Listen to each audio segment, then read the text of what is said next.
This weekend viral. Apparently, Walgreens in San Francisco is offering a flash drive-through sale.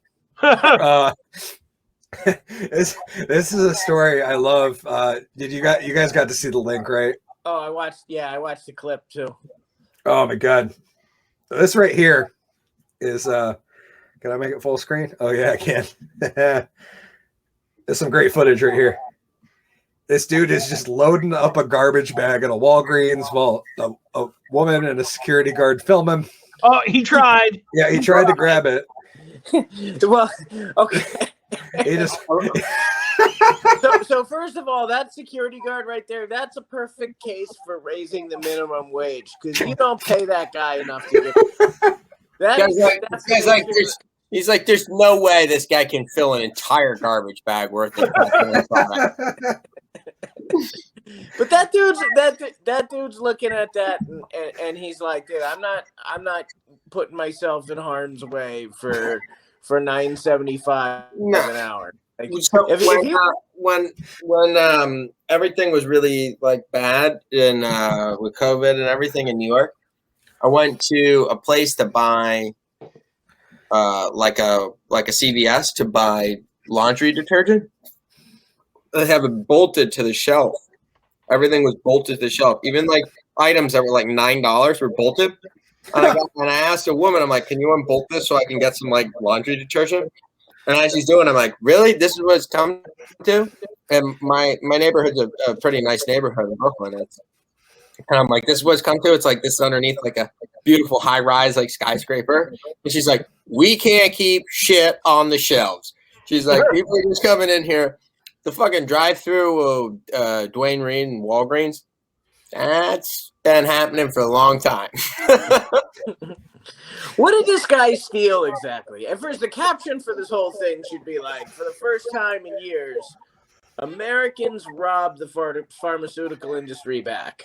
I was wondering what he actually took. I don't think they break it down, but they do say it looks like the cologne section. I'm not gonna lie. I mean, it looks like he's in beauty supplies or cleaning supplies or something.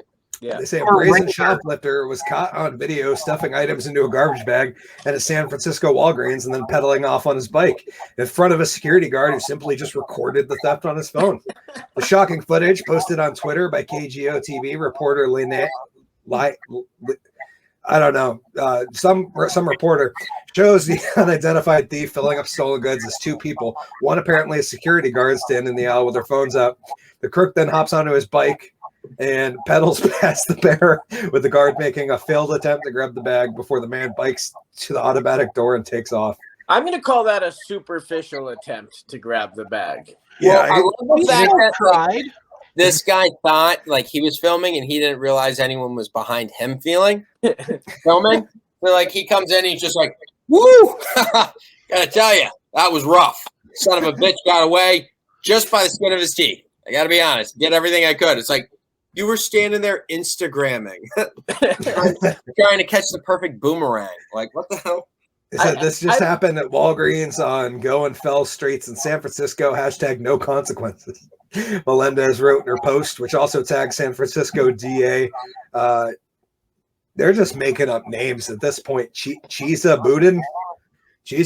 Yeah, that's what we're going with. I don't care. One online commentator noted that the entire heist was caught on video and will likely make it easier for cops to catch up the culprit. Security guard got it all on video. No store patron was injured in the process, he wrote. Win-win. The video will be circulated through the Bay Area law enforcement. The dude is screwed, which is what they say right now. But to be honest, San Francisco's got a law where the cops don't do anything unless it's like $950 or over. Yeah. Well, so there's a good chance that. So it depends how much fucking lotion this guy took. You know? That's right. Yeah. Well, it's San Francisco, so you know it's expensive. I was gonna say everything costs 3 times as much as it should, anyways, and that was before COVID. So, yeah, San Francisco. It's a good place if you want to watch where you walk because of both needles and poop. I hear. See, what you do is just stick the needles in the poop, so you don't have to look for one thing. Yeah, that's a great idea. That's called a Parisian. Nick commented and said, "I think Bernie just came out with a new pair of Velcro gloves, Dicky." I'm hoping that woman that did his mittens made those. That would be great. Redneck Life. It's because Tide Pods in the videos. You know the guy who was shoplift. His friends were like, "I bet you can't take a bike, a garbage, like Impractical Jokers." Like he had an earpiece in, going, "All right, grab the garbage bag and just take a bunch of shit. See what happens." This guy's like, I could go in there and take a whole garbage bag worth of shit on a bicycle, and no one's gonna say anything. Either that, or it was so brazen. Like the guy was like had like a '90s Angel Dust moment where he was all fucked up, and people were like, "Dude, you're invisible right now. You just go and take it. Like, they're not gonna see you. Walk your bike right down the aisle." I love the garbage bag too. It's like, because he went to aisle 3 and just ripped open a bag of Husky fucking industrial bags. Like he didn't even come in with a gym bag. He's just like, I'm going aisle 3 to the trash bags. Then I'm taking the trash bag to aisle 4, and I'm just taking lotion. All right, and hairspray. That's it. That guy needs to get sponsored by the garbage bag company, basically. Like, or the bike company. Like, look what you can do with our bike. Was it Glad? Was it Huffy? We don't know, but it held a lot of fucking cosmetics. We know that. You go fast enough, Huffy makes everything free. Jason said, "What's everyone drinking?" Rum and Coke. Let's see, a Red Barn Brewing out of Danville, Vermont, Misty Hopped Pale Ale. Ooh. And just so you know, Dicky is sponsored by them. And thank you so much, Red Barn Brewery. Yeah. You know, most people, after they hear my set, don't want to be associated with me. Oh. Me too. I have a lot in common. I was part of this improv comedy group in Bend, Oregon, and we got 10 Barrel Brewing Company to fork out a fuckload of money to help us film a pilot on this weekend of shows that we did. And the guy who paid the people to edit it got hustled, and it was actually like it was really poorly done, and we kind of got ripped off on the whole thing. But anyway, there was the point to that, something about 10 Barrel not being too pleased with some of the content that was going on there. Hey, Barrel, not everything's a home run, right? Sometimes you just hit the first base. Sometimes you strike out, right? What are you gonna do? All right, what are you gonna do? Sometimes I do a joke about turning out Sarah Palin behind a dumpster in a Planned Parenthood parking lot. You know, if you don't want to be affiliated with that, you should probably, watch a set before you sign the check. Jason says Dicky wins. So before we announce a winner, Colin, what are you drinking, my friend? I've got just a seltzer over here. Yeah, me too. But it's a PBR 8% stronger seltzer, which if you were, I just found these today. I was pretty excited. It's probably the best 8% seltzer I've had so far. And if you want to see more of the Drunken Underwhelming doing very poor reviews on, I am doing the Summer of Seltzer right now on my channel every Thursday. Thirsty Thursday. There's tomorrow. Yep. I think tomorrow's is the first Mike's Hard Lemonade seltzer review I did, which I think I did live from a pool with no shirt on, but I'm still wearing the vest and the tie. Standing in a pool, drinking Mike's Hard Lemonade seltzer, because that is the content you find folks deserve when you stop over at the Drunken Underwhelming. We're not Facebook, worthy. YouTube. We're not worthy. Oh, that's phenomenal, Dicky. This is my daughter's, but I'm going to rock it in her name. Yeah, Dicky wins. I agree. Jason, I got to be honest. I normally only drink doubles, but I was like, I got to do some reviews that are a little more like mainstream this summer and not just a bunch like things that only New England people care about. So I'm going to drink a bunch of shitty seltzer. And I'm stick with the Old Faithful. So far, I'm happy with this one. It's one of the best. As far as seltzer goes. So you will notice at the Woolen Mill Comedy Club, I can be seen handing out random White Claws that I stock up. That is, after 20 years of doing stand-up comedy, I have realized that I enjoy performing much more when everyone is fucking wasted. And so I just like handing out. I like to get everybody hand out at least like 3 rounds of White Claws and like time it perfectly right before their blood sugar tanks. Nick said natural ice here. I do plan on doing the Aloha Beaches and the Catalina Lime Mixer flavors of those, the seltzers from natural ice. And then Jason said that's creepy Hickory. And I'm surprised that you didn't just take that for granted. I love the idea of Dicky just handing out fucking seltzers at the club. It's like, oh, how are you? I'm the fucking White Claw Fairy Unicorn. I'm gonna bring my daughter and have her pedal White Claws at the club. Jason says, "Fuck White Club." White Club. White Claw. But then he said, "Club" was the fix to it. Jason's fucked up. It's White Claw, but fuck them. Who cares to get their name right? Yeah, I'm the fucking fairy of the Woolen mill. I actually. The past 2 shows that we did, Dicky, I have felt bad with you passing out White Claws. Like, I felt like I should have given you money. I'm not going to. No. GW's like, and by the way, I drank most of the White Claws myself. It was delicious and very refreshing. Oh, no worries. No worries. It's fun. But we are getting towards the end of the show, which means normally, Dicky, our part of the New Day. Dicky is a part of the New Day. Oh, the wrestling group. Oh, okay. Nick says too many White Claws, Jason. I like it. I like it. I like when the audience turns on themselves. Yeah, they're going back and forth. That's awesome. You guys are great. I really love you. This is the part where we would normally wrap the show and do our little plugs, but since Jason requested, we're going to welcome to our spotlight stage a man that we thoroughly enjoy is here. And please welcome to our spotlight stage, Mr. Dicky B. Yes. Oh, this is awesome. That's the best, easiest way to headline a show is just to show up 20 minutes late. I found. Let's see. What can we tell you guys about today? So my daughter caught her first fish yesterday. Oh. Yeah. She caught a little perch or something. I don't know what it was. I don't not like much of a good fisher guy. I just put the worms on the hooks for her and pretend I know what I'm doing. But call it a tiny whale. Yeah. With the whole family proceeded to be swallowed by the 4-inch perch. Crawfish diving. But my daughter, you saw her before. She's pretty cool. Her new thing is like superheroes. Like she wants superpowers. Like she wants to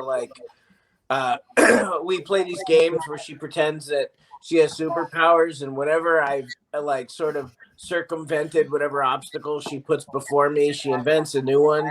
And it's like, no, fuck you. I've got like X-ray eyes and I could shoot lasers out of my tits, or they're not tits yet, but and she'll take me out or like, force field, and that's cool. I like the creativity behind it, but superpowers, like when you're young, you always pick like the stupidest fucking superpowers. Like when I was a kid, like I just wanted to I wanted Hulk powers, because I just wanted. I'm trying to make a raw. I wanted. It can't really sell it with unicorn. Pink Hulk. I wanted Hulk powers, but those that was dumb. And then when I got older, and I hit puberty, I just wanted X-ray vision, so I could just see titties, and learn what a vagina was. And then when I got a little older, I started to I started to think that like maybe time travel would be the best superpower. You know, when I was like a young progressive guy in college in Utica.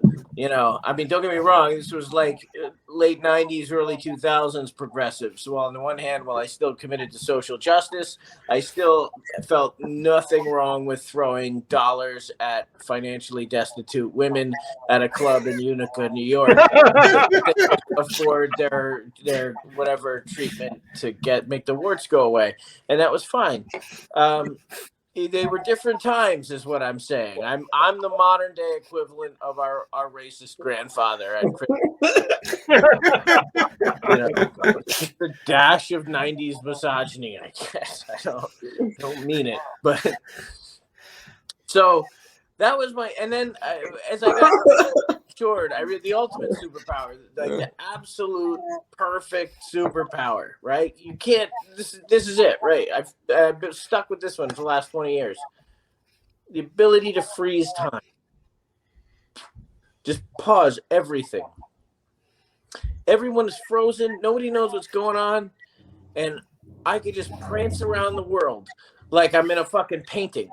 You know, just walk around the room. Dudes, I would fuck everybody. I don't know if I would. I don't know if I'd ever turn the shit back on. I'd age like, I'd fuck each and every one of you guys just to know, you know. I mean, I'd steal cars. I'd go to the beach. I'd drive a Lamborghini. I'd crash it. I'd take a shit in it and leave it exactly where I left it. And I'd turn the lights, turn it all back on, and see the owner go out there and take a look at it and be like, somebody took a shit in my Lamborghini. Well, no, he would know to go look at it because he'd wake up and at Christmas dinner, and I'd be standing there on the table with my dick out saying, "Go look at your Lamborghini." Pause time, disappear, and then watch him go. Yeah. So anyway, but the point is, I'd fuck everybody. I'd just go around the world, and it'd be amazing superpower, but I would not be a superhero. I would definitely be a supervillain. Because of the whole like raping humanity thing. And the only superhero that would be able to defeat me would be like fucking like AIDS man. Right? That'd be it. The only one that could get me is like the STD. People like, gotcha, fucker. You know? You thought you could fuck everyone, didn't you, Dicky? And if AIDS man is a superhero, what kind of message does that send to kids, really? Like, Timmy, why aren't you eating your breakfast? I want to be weak and feeble like AIDS man. Oh, man. Dicky, thank you so much for being with us, sir. We really appreciate it. That was a great little set. Thank you for. I'm sorry it took you a minute. Next time we'll have that controlled. But Nick said, "Good show, brothers, as always." More importantly, where do I find you, Dicky B? Where do you find me? You can find me at the Woolen Mill Comedy Club. That is my home away from home. And as the wife beast increasingly drives me out of occupiable space in my home, I may actually start living there. Well, the green room looks really comfortable. You're just going to have to move in something to sleep on because that chair kind of sucks. I'm not going to lie. Yeah. I haven't slept there yet, although I may have passed out for an hour on the floor and then woke up and found my car and slept there. But, you can find me at the Woolen Mill Comedy Club. I used to, believe it or not, be an public school educator. So my social media presence is nil. I deleted all my comedy videos offline. Facebook, I have a pseudonym for Facebook that I use for farm stuff and my sword collecting hobby. And I'm I do. Seriously, I got one right here. Nice. I'm the fairy of the Woolen Mill Comedy Club. Oh, that's awesome. I'm wearing a unicorn headband and I just pulled out a sword. Well, Jason said you should move that horn to your forehead. Oh man, I'll move that horn somewhere for the sword unicorn. Yeah, I honestly, that was like the first time we got a stimulus check, and Daddy Sam just handed me a pile of money. That was my first thought, was like, I should really just buy a sword. And then I went and looked, and I was like, the one I want's like 24 weeks for back order. They went from like 6 to 8 weeks to make it for you to like 24 to 30. I was like, I can't justify the $500 investment if it's going to take me over half a year to get it. Yeah, I hear you. That's a great look for you, though. Yeah, I'm going to make up with my wife in a little bit. Nick says, I was expecting you to see at a closeted clinic getting tested.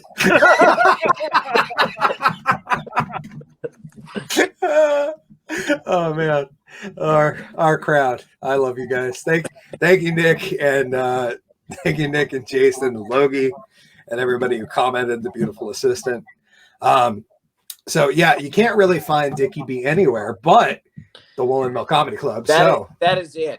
Check the show schedule. That should be being updated. And now that we are actually open in Vermont again, there'll be more programming going on towards especially towards late summer, fall, winter. We should have a fairly awesome schedule going on, and looking very much forward to having just book stuff on the calendar all the time coming up, and people getting to enjoy live entertainment again, because Saturday was a hell of a show. Yes, great show. Phenomenal. Yeah. So yeah, thanks everybody on that show. Collen, plugs? No, thank you all for coming out Saturday night. It was an awesome show. Congratulations to everyone in Vermont for getting to 100% occupancy for entertainment venues. We ended up arriving at that 2 weeks ahead of schedule, which was really great. And so we're rolling out July, August, and September programming soon. So everybody stand by this next 2 weeks, and we'll be rolling out our programming. Nice. You can follow Collen at Collen D and at Woolen Mill Comedy Club on both Facebook and the Grams. G-Dubs? Foley Kills a Podcast on YouTube. Look it up. It's a good show.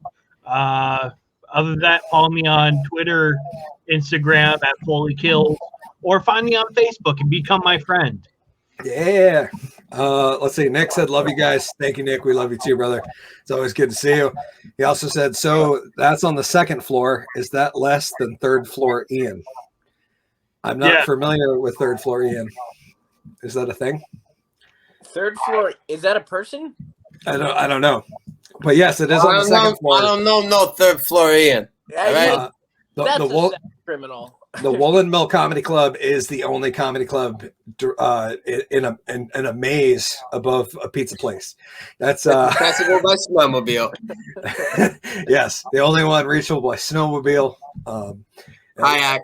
And the only comedy club in Vermont that's never claimed to be the only comedy club in Vermont, which is what I hold dear. It's also the only comedy club in Vermont you'll ever get to see. Hickory, the Drunk and Underwhelming. I mean, don't get me wrong. I love the Marquee, but it's not a comedy club. It's a great place to perform. Jason said good show, and Nick said that's the second floor, only less than third floor lingerie. I'm so confused. Anyways, third floor's menswear. Oh yeah, third floor is lingerie. Yeah, you got to get up there. It's there's some good deals to be had on that third floor. That's what I hear. I don't know. I haven't been up there in a while. Come down for a show at the Woolen Mill. We'll hook you up with some lingerie. We'll get you a show. Yeah, you can go upstairs, buy your lingerie, go get some pizza downstairs, and maybe drop off your mail in the drop box. It's called shopping, dining, and entertainment, baby. And take care of all your USPS mail needs. It's kind of a one-stop shop. Apply for a US passport if you want. Why don't we do this? Why don't we say that for 2021? We're still in 2021, right? Yep. Yeah. Okay. Unfortunately. Yeah. So if we fill the house at the Woolen Mill, I will do a burlesque act. Okay, we're gonna do it. Jason said better than Vermont Comedy Club. Yes. And he said, "Are you being sandbox? Are you being served?" I think he meant, "Are you being serious?" And Jason, it doesn't matter if Dicky B is serious because GW and I are both bigger than him, and we'll hold him to it. Yeah.